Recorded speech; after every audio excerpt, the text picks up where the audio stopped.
Gracias, Lorian. Antes que nada, es un orgullo estar aquí con ustedes.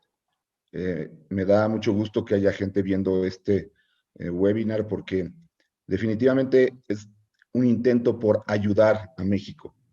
Y hoy México necesita ayuda. Y este tipo de herramientas, este tipo de conocimiento es el que puede ayudar a que salvemos personas, salvemos vidas, salvemos mexicanos. Ya no queremos ver más pacientes con COVID, ya no queremos ver más muertos con COVID. No es solamente criticar, es tratar de hacer algo. Y esa ha sido la idea de Lorian. Y la felicito por eso. Bueno, hoy les voy a hablar un poco sobre el espectro de una enfermedad que tiene una variabilidad en sus manifestaciones que la hacen compleja. La detección de factores de riesgo, esa variabilidad biológica que puede producirse en ciertos individuos, cuáles son los signos y síntomas que pueden ser peligrosos y algo que es muy importante. También tenemos que aprender que esta enfermedad es nueva. No existe nadie experto en COVID. Todos hemos ido aprendiendo del COVID. Hay que conocer nuestras limitaciones. Y hay que tratar de hacer algo que va contra nuestra naturaleza. Es tratar de no suponer que el paciente va bien cuando no estamos seguros. No suponer que el paciente tiene una crisis de ansiedad cuando no estamos seguros de que lo que esté teniendo es una crisis de ansiedad. ¿Por qué? Porque la enfermedad tiene un espectro enorme. Pensemos en este cerillo. Este cerillo es el caso de una persona que le da COVID. ¿Qué puede pasar con este cerillo? Este cerillo puede apagarse solo. Ese cerillo puede causar una devastación enorme. Eso mismo le pasa a cada persona que tiene COVID. Cuando una persona adquiere COVID, es como ese cerillo que se enciende. Tenemos que entender, primero, la angustia del paciente. Segundo, que no podemos predecir cuál va a ser la evolución de la enfermedad de ese paciente. Y por ello, tenemos que tener herramientas como lo estamos haciendo en este protocolo para tratar de identificar si el cerillo está muy cerca de un tanque de gasolina, si el cerillo es muy corto y se va a apagar, o si el cerillo va a ser el inicio de un problema mayor. ¿Por qué es tan complejo? Porque la enfermedad va desde aquellos que no se dan cuenta en que están enfermos, que como decían en la plática anterior el doctor José Ignacio López, hay muchos asintomáticos que no saben que son asintomáticos y que van dispersando la enfermedad. Hay muchos casos en los que empieza a haber síntomas, pero su sistema inmune, no el remedio, no las gotas, no el brebaje, el té, van a ser lo que haga que la persona salga adelante, sino simplemente su propio sistema inmune. Pero hay también de esas personas sintomáticas que desarrollan neumonías, y pueden ser neumonías graves y neumonías críticas. Y es cuando llegan los pacientes a ese, y hay que decirlo claramente, frágil sistema de salud que tenemos, que si algo ha hecho la pandemia es evidenciar que este tipo de pacientes es complejo manejarlos en el hospital, porque se requieren de muchos recursos que desafortunadamente no están al alcance de todos. La idea, lo importante de este programa es tratar de identificar esos pacientes que están en el límite entre los síntomas de una enfermedad leve, pero que van a evolucionar hacia una enfermedad grave, detectarlos a tiempo, y de aquellos pacientes que por las características inertes de ellos son ese cerillo que puede provocar que el bosque se incendie. Ya lo comentaban, hoy las últimas estadísticas que tenemos, prácticamente 9 millones de individuos en el mundo con la enfermedad. Hay más de 2.400.000 fallecidos, y ya saben que estos números, pues, son números que probablemente sean muy inferiores a la realidad, porque hay países como el nuestro en donde las pruebas que se hacen son muy escasas. Pero quiero que ahora le presten atención al otro número. Hay 81 millones de individuos que se han recuperado. Pero inmediatamente eso me hace pensar que hay prácticamente 30 millones de individuos que tienen COVID en este momento. Es un número brutal, es algo que nunca había pasado en el mundo, que tantas personas estuvieran enfermas al mismo tiempo por un mismo virus que está replicándose a una velocidad muy fuerte y que por eso nos ha llevado a la creación o a la aparición de variables. Un virus que muta poco, en menos de un año realizó 29 mutaciones en una de las variantes que hemos encontrado. Y en México, pues los números son también difíciles de conocer por el número bajo de pruebas. Pero seguramente hay muchos pacientes, cientos, miles, que están ahorita con la enfermedad y que son cerillos y que nos toca a nosotros identificar y tratar de definir qué vamos a hacer para que ese cerillo no queme su cuerpo. Hemos establecido a través del tiempo que existen factores de riesgo que pueden hacer que la persona no tenga una evolución adecuada, principalmente edad. Desde los primeros reportes en Wuhan se vio que daba la impresión que a partir de los 45 años empezaba a haber un aumento en la morbimortalidad de estos pacientes. Y sí, cada prácticamente 10 años se aumenta el riesgo hasta pacientes mayores de 85 años que pueden llegar a tener un riesgo de hasta 60%. Pero, ¿qué sucede? La edad no es el único factor. Y esto ha ido variando conforme hemos ido encontrando la enfermedad en diferentes áreas del planeta. Sabemos bien que los hombres tenemos mayor riesgo que las mujeres a desarrollar enfermedad grave.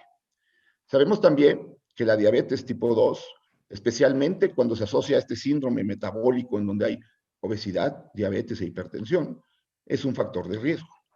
También sabemos que cardiopatías y neumopatías previas, así como alguna enfermedad que nos esté inmunosuprimiendo, puede provocar que nuestra respuesta a la enfermedad no sea la adecuada. Pero quiero detenerme en el aspecto de obesidad.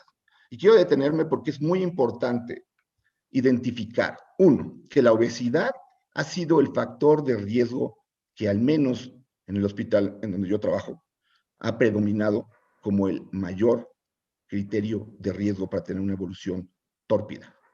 La mayor parte de los pacientes que ingresan al hospital, el 85%, tienen sobrepeso.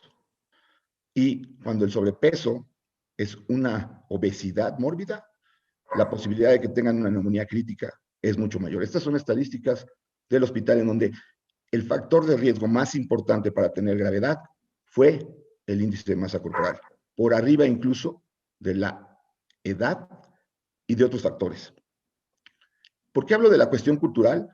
Porque nos conocemos como chaparritos gorditos simpáticos. Y cuando tú le preguntes a una persona si tiene obesidad, te va a decir que no. Si le preguntas cómo estás de peso, te va a decir que más o menos bien. Le tienes que preguntar cuál es su peso y su estatura para saber si realmente ese más o menos bien es obesidad, es sobrepeso, porque de ahí vas a poder establecer qué tan peligroso es el cerillo.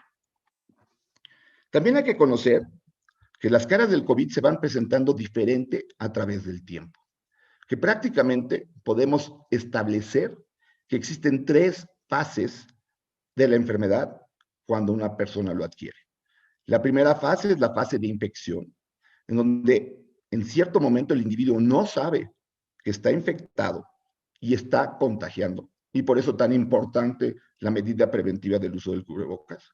Pero también es una fase en donde su sistema inmune tiene que empezar a responder, porque si no, la afección va a ser cada vez de más células y con ello la posibilidad de que en la fase inflamatoria la respuesta sea más grave. La segunda fase es la fase pulmonar, en donde, y esto hay que comentarlo, el 40% de los pacientes que tienen COVID hacen neumonía, pero no es una neumonía bacteriana, no necesitan antibióticos, es una neumonía por COVID. Y es una neumonía que puede ser manejada en casa como se hace con otro tipo de neumonías. No todos los pacientes que tienen neumonía necesitan antibiótico y no todos los pacientes que tienen neumonía necesitan hospital.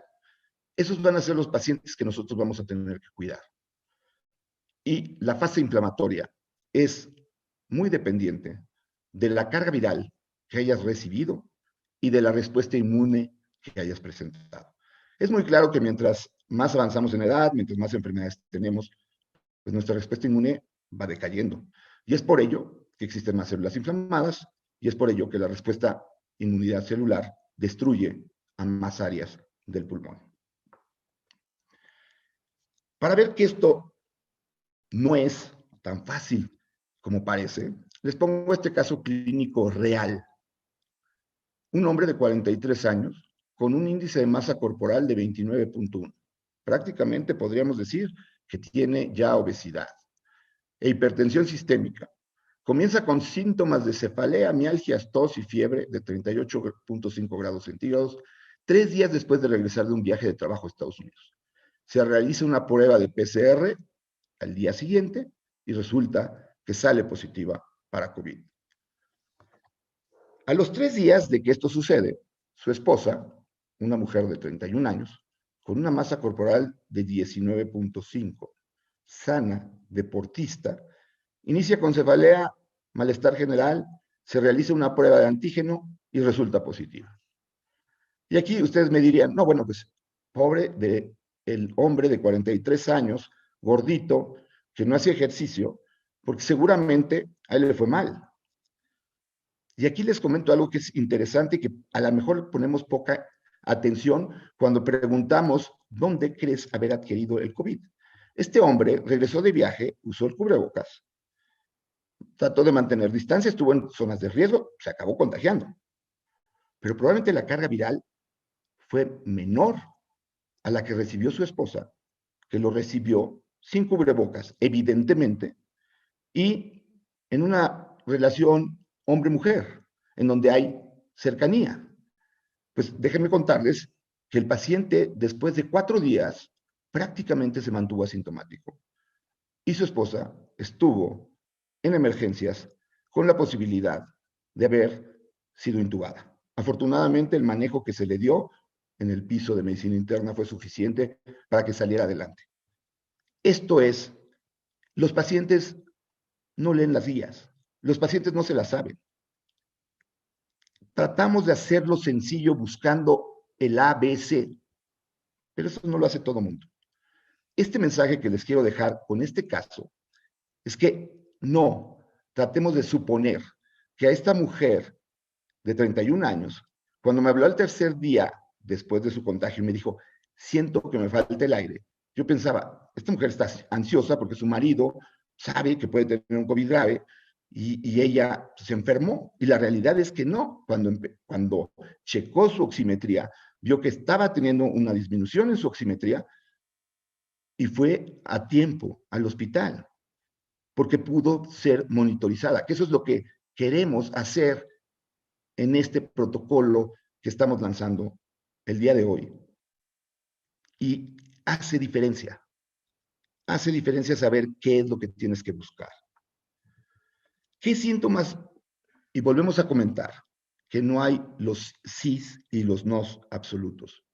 Lo que te puede orientar a que un paciente no esté evolucionando en forma adecuada es que el paciente te esté diciendo que tiene fiebre persistente. Es normal que tengan fiebre 1, 2, 3 días, pero aquel paciente que continúa con fiebre, ese paciente tenlo presente, porque es aquel que puede en un momento estar teniendo más y más y más inflamación. Evidentemente, sabemos que la oximetría se ha vuelto vital para un monitoreo de estos pacientes. Pero recuerden que no solamente es y cuánto estás saturando. A veces es necesario pedirle al paciente que camine unos metros y que vea cómo se mueve su saturación, porque recuerden que la forma de hacer la hipoxia silenciosa la hacemos nosotros mismos al disminuir nuestra movilidad, al aumentar nuestra frecuencia respiratoria, cosa que no la percibe el paciente. Y cuando los músculos respiratorios se cansan, es cuando el paciente corre al hospital desaturado, llega a intubarse y no tiene la evolución que quisiéramos. Otro dato que hemos visto frecuentemente es una fatiga extrema, muy probablemente relacionada a la misma infección viral, pero también probablemente porque el paciente está haciendo un esfuerzo muy importante para mantener una oxigenación, a lo mejor en forma inconsciente. Pero la fatiga extrema puede hacer que el paciente no pueda alcanzar una buena oxigenación.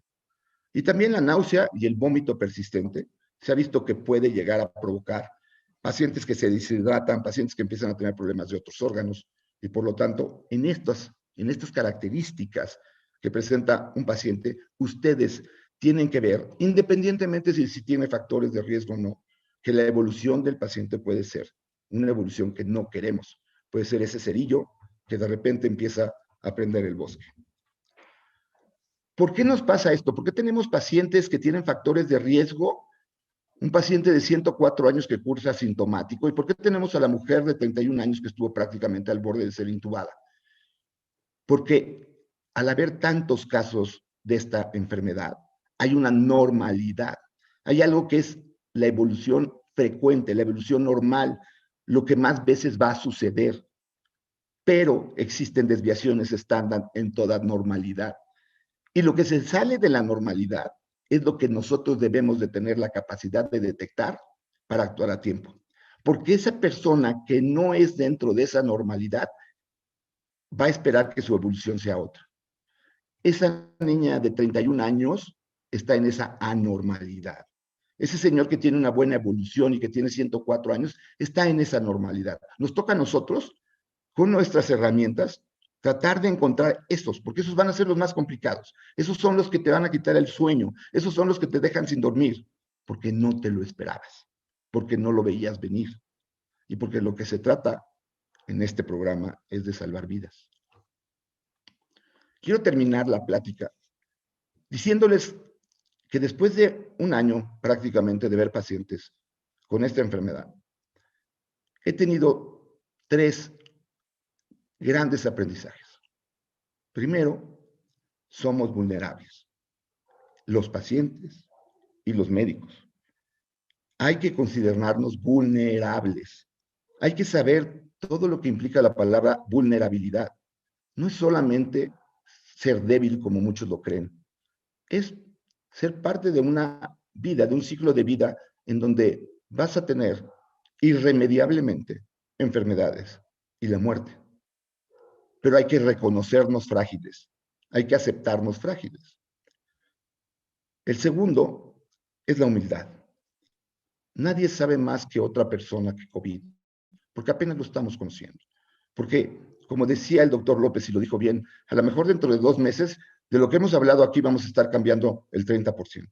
Hay que estar humildes y decir, me equivoqué, esto debería de haber sido diferente y de ahora en adelante lo vamos a hacer diferente.